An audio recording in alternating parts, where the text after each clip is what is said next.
Thank you so much. This is Congressman Adriano Espaillat, representing the 13th Congressional District, which encompasses the neighborhoods of Harlem, East Harlem, Washington Heights, Hamilton Heights, Inwood, Marble Hill, and the Northwest Bronx. Thank you all for joining in. I want to particularly thank We Act for the work that you have been doing year throughout years for environmental causes, not just in northern Manhattan, but for the entire city and the state of New York, as well as the planet. And I thank you for your commitment to our neighborhoods and the well-being of our families to combat climate change. It is so important as climate change is an existential risk to our communities and our city and state. And our district and our communities contribute the least to climate change, yet are harmed the most. We have high levels of asthma. We have high level of respiratory diseases that are impacting the lives of family members on a yearly basis. And so I am committed to environmental justice and to make sure that when resources are allocated, we get not only our fair share of resources, but that we are addressed first because we are the ones that contribute the least and are affected the most. And so WEAC has been at the forefront of efforts to accomplish that.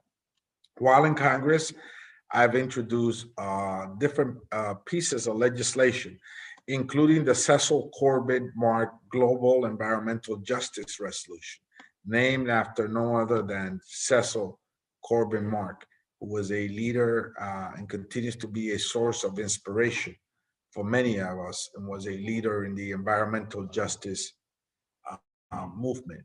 Also, the Green Climate Fund will see potentially a $1.6 billion allocation this year through the Appropriations Committee, which I now serve in, allocated to the Green Climate Fund. This is so important because environmental issues are not just local.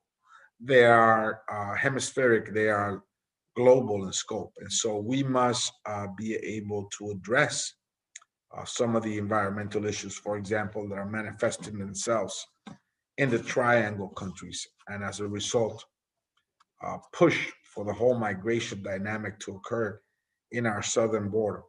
And so we must be an active member of the worldwide response to climate change.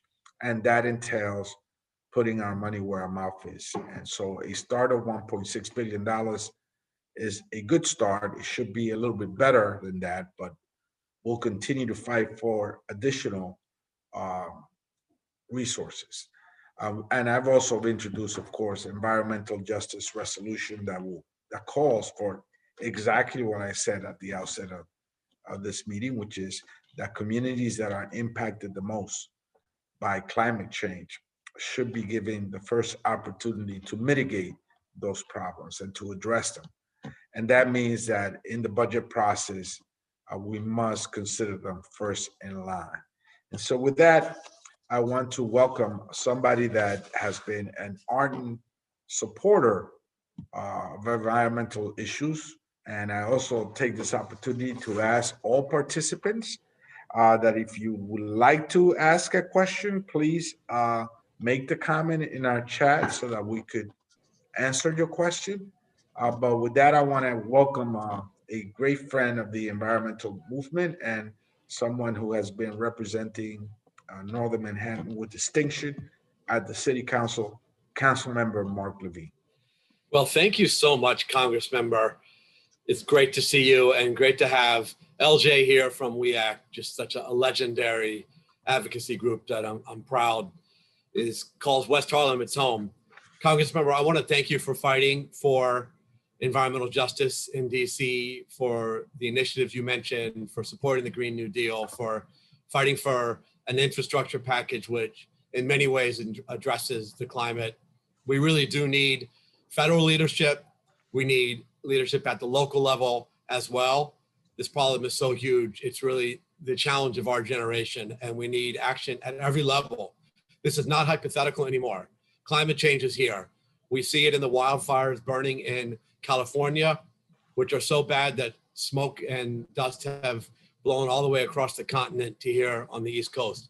We saw in the horrible floods in Germany and other parts of Europe, where I think hundreds are now dead, the worst they've seen in 1,000 years in that area. And we've seen it right here in Uptown Manhattan just a couple weeks ago with when a bad day of rain led to horrible flooding and shut down our subway system. So this is not a hypothetical. And none of what we are doing is enough. We have got to up our response to this crisis before we hit the point of no return. And you mentioned, Congressmember, some of the important work you're doing at the federal level. We have a lot of work to do at the city level. New York City doesn't have to sit back and wait. We can't. There's a lot we must do. First, to curb our contribution to greenhouse gas emissions. And the single worst emitter in New York City is actually our large buildings. Some people call them our smokestacks. And so I'm really proud that, in part thanks to advocacy by We Act and many others, in 2019, we passed a bill that puts very strong mandates on large buildings in the city to cut back by 80% the amount of greenhouse gas energy they use, and with stiff fines if they don't comply. That's going to be a long and complicated implementation, and we have to push on that. But transportation is also an environmental issue and a climate change issue. And when we get people out of cars onto mass transit, buses, subways, or even better on foot and bicycles, that's also a win for the climate. And so we have to do ever more to incentivize people to get out of cars and take more green modes of transportation. And to the extent that people are traveling in cars or the city is using vehicles, we have to push for that to be electrified much more quickly than it has been of late. We need more charging infrastructure around the city and more. And finally, I'll just say that while we fight to reduce emission of greenhouse gases, we have to deal with what's already here: rising waters, increasing storms, and all the climate effects that are already upon us.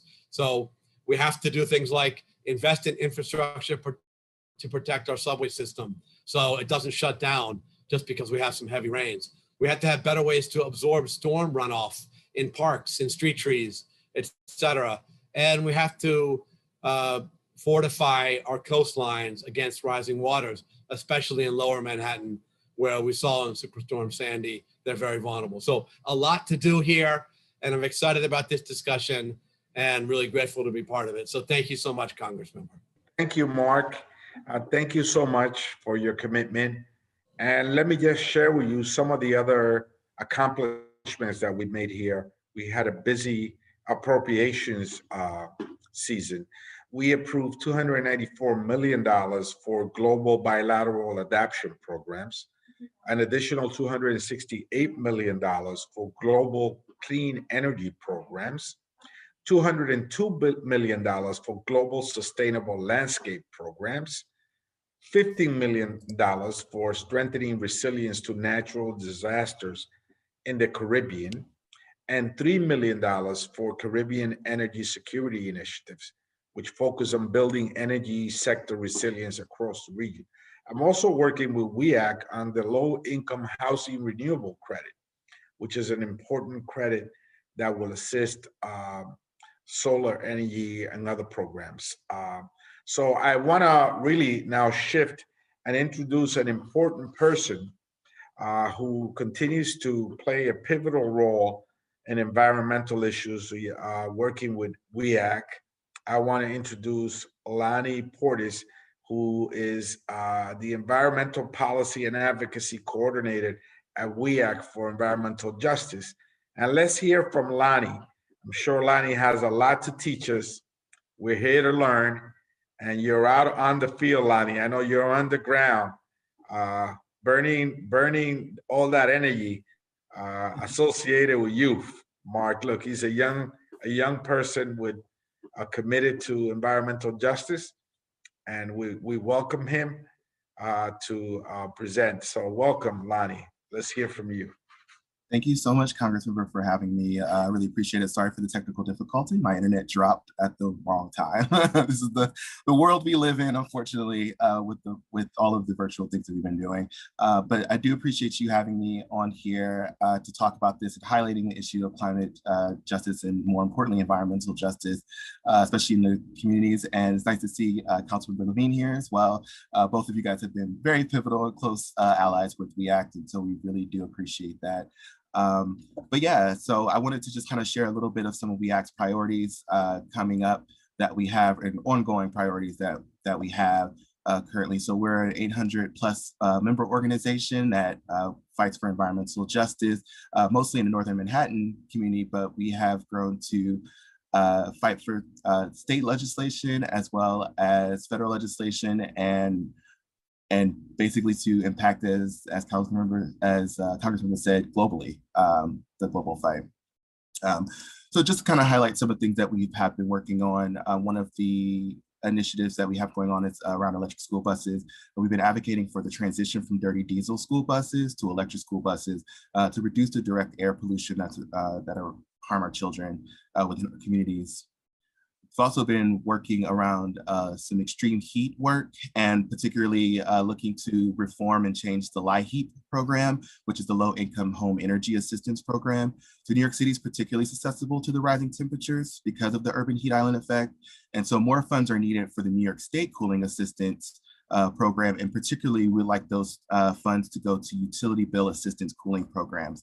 A lot of people do have options and ways for cooling, but when you turn on your AC, that's expensive and it costs money, and it's cost prohibitive for a lot of those families who are in low income households. We're also doing a lot of work around lead, and WEACT has been a leader in city and state level for decades on reducing lead exposure through preventative policies. We've also been doing a lot of federal advocacy lately on lead service lines and lead and copper rulings. And we've also been heavily invested in East Harlem. East Harlem is one of the lowest income communities within New York City, and we've developed a community vision action plan that outlines specific recommendations to revitalize the 125th street corridor on the east side, and try to transform that into an environmentally and economically sustainable area. But we want to make sure we're mindful and we want to preserve the El Barrio's history and culture. And those are some of the things that we're working on, among many other things around climate change and environmental justice. Thank you, Lonnie. Thank you for your input. Mark, I know that you mentioned the impact of Tropical Storm Elsa and the impact that it had throughout the district. I know that some of the scenes that I witnessed in social media, in fact, one of them was on the subway station on 157th Street, the number 1 train, but I also saw how businesses were flooded. Businesses that have really been struggling throughout the pandemic and are trying to open now are facing the flooding from us, that storm, and we're working to see how we get FEMA to give them some help. We have at least close to 30 businesses that were directly impacted. But tell us both, Lonnie and Mark, from the local level, what's your perspective on that, and how? I know that you're working on with East Harlem, and East Harlem also got terribly flooded by Superstorm Sandy. What are some of the things that you guys are looking to see done to prevent that from occurring in the future? You know, Washington Heights is far above sea level. We're a few hundred feet above sea level, but we're still vulnerable. So I think that was a wake-up call. And it also is alarming to see we have a mass transit system that can be shut down because we had heavy rain. Now, yes, that was a period of very heavy rain. Some people said it was like getting a month's worth of rain in a couple of hours, but that's no longer going to be a once in a lifetime event, and we have to prepare for it. And it does reflect underinvestment in the subway system. We need sewers which can handle more water. We need them to be better maintained so they don't clog up. And we need something that I mentioned earlier, which is a better way to absorb storm runoff. And so you can have something under a street tree they call it a bioswale, that could collect hundreds of gallons of water so it doesn't end up flooding the street like that. We can have playgrounds that the blacktop is permeable, so again, you can absorb water. Green roofs also, which can cool the neighborhood, be a source of fresh vegetables, but also, again, can absorb water. So we've got to make all these investments. And in part for the reason that you said, Congressmember, it's the little guys who are vulnerable. It is small businesses, it's people in low-income communities who are getting hit hard and don't have the resources always to bounce back the way in the case of businesses a national chain would. So thank you for fighting to get federal assistance for those small businesses. But I'm afraid this is just a preview of what's ahead for us. And we've got to do much, much more to be ready for the violent storms, the more unpredictable weather, the hotter temperatures, and more that's coming unless we take action now.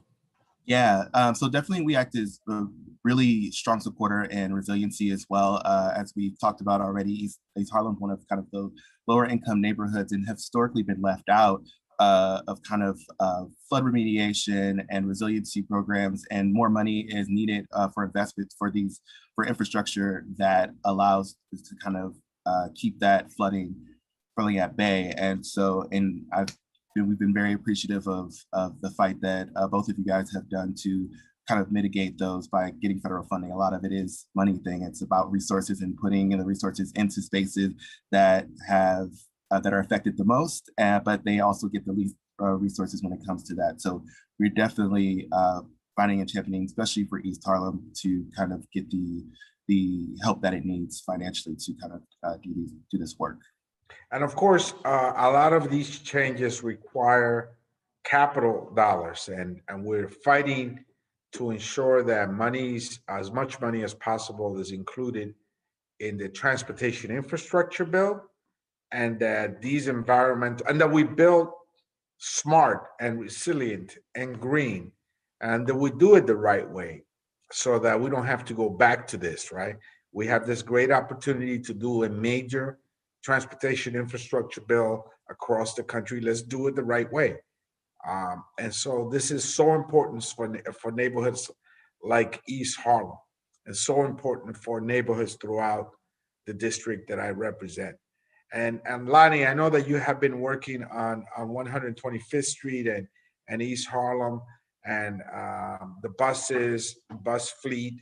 Why don't you share with us some of the details of what WEAC is conducting and doing there to ensure that we address environmental disparities in that community? Yeah, for sure. We definitely done a lot of community-based work in East Harlem, kind of starting with not only the North Manhattan Climate Action Plan, but we've also developed a plan with community members in East Harlem using the Community Visioning Action Plan to kind of really lay out a community-based approach to climate and climate change and resiliency. And so we've kind of recently just restarted with those efforts and gotten some funds to really go forward with this, and going to be definitely meeting with a lot of different people, stakeholders, to kind of make this vision and this plan go forward. And if anyone's actually interested in seeing that plan, it's actually on our website at www.weact.org if you want to see that in more detail, especially if you live in the area. You know, one of the biggest issues that we've been dealing with lately is heat, right? Is there's such a huge heat sink in that area, and tree planting and infrastructure that is green and green roofs, it kind of will go towards making sure that we can mitigate that heat urban island effect. I know that, Lonnie, that WEAC has been an advocate of a climate corp, for the nation and for young people and folks in general to work in. Could you share with the public some of the details of that particular initiative? So we've been kind of advocating for, I think sometimes the name has changed multiple times when it comes to the Climate Corps initiative, but basically getting younger people, and especially in communities of color and socioeconomically disadvantaged communities to be a part of this kind of Climate Corps to gain skills and building things like solar panels and identifying issues within their neighborhoods and their communities, and so that they can actively be a part of this new green job initiative and work that we're going to be doing going forward. I think it's been a kind of a national, if not especially city level kind of idea of building back in a green way. And I think it's really important to make sure that those people who have those jobs and who are trained in those are people who have been, again, historically left out of that conversation and of those opportunities. Thank you, Lonnie. Let me just also inform our public that's tuning into this important conversation that recently I joined Congresswoman Cori Bush and Alexandria Ocasio-Cortez in a letter sent to leadership, basically expressing our concerns that the legislation going through Congress will not necessarily address on how to reduce the greenhouse emissions that are driving really the climate crisis to a level that we are comfortable with, and that we're urging for really the Green New Deal's levels. And so the letter calls for an increased funding of $250 billion in climate and environmental justice funding for local government, $1 trillion investment to build public renewable sites with labor jobs, $600 billion in investment in upgrading public housing and public schools, and of course, Senator Schumer and myself and Congresswoman Velasquez have been calling for an $80 billion allocation for NYCHA. And of course, we would like to see how that's also built greener, more sustainable, with open space and something that we could be proud of, and we will have to be able to necessarily be forced to go back to it because it was built the wrong way. I want to finalize our conversation, Mark, with your views of the future of the environmental justice fight and the environmental movement. And what do you see on the horizon for the movement in Manhattan? Let's talk about the borough, because I know you have a very clear vision for the borough. What are the needs for Manhattan as a borough in terms of the waterfront, in terms of what you deem necessary for Manhattan to do to protect all its families? Well, sometimes we forget that Manhattan is an island, a fairly small island that's exposed to the ocean. And that means we have to do much more to create resiliency in the face of what we know are more storms coming amidst rising seas. Lower Manhattan is still extremely vulnerable. Almost 10 years after Hurricane Sandy, we've made very little progress to date in protecting Lower Manhattan. Again, there was an environmental justice impact there. In Sandy, it was large public housing developments around the Lower East Side that got flooded and were without power for days on end. But it's all the way around to Battery Park City and beyond that's still extremely exposed. But what we saw in Washington Heights in the recent storm is that there's no part of the island that can be considered immune from climate change. And we've got to invest in the infrastructure throughout the island so that heavy rain doesn't shut this place down. And it is difficult work. It requires upgrading sewer systems. It requires installing more permeable surfaces, activating green roofs, and more. And then I'll just close on the work we have to do to emit fewer greenhouse gases in this borough by pushing even harder to go to renewable forms of energy and to break our addiction to the internal combustion automobile engine, which is the single largest source of greenhouse gases globally throughout the last century. And that's going to require policies like congestion pricing, so we have better buses and subways, and making it easier and safer and more attractive to walk, to use a bicycle, to ride a bus.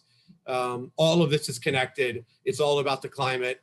And these are challenges which I'm looking forward to fighting for together with you, Congressmember, to allies like We Act, and everyone here at the state, city, and local level. Thank you so much. I want to thank Council Member Mark Levine. Don't get me into trouble, Congressmember. Yeah, no, we're gonna keep you in the borough. Okay. Of course, Lonnie Portis, who's doing a terrific job with WEAC, and Peggy Shepard. Shout out to Peggy Shepard from WEAC. We love Peggy Shepard and the national voice that she has become for environmental issues that brings forward to here to Washington the environmental, local, urban environmental justice movement in a very precise and definite way. So thank you all for participating in this important discussion. And I look forward to continuing the work on behalf of all the communities that I represent in the 13th Congressional District. Thank you so much and keep the faith.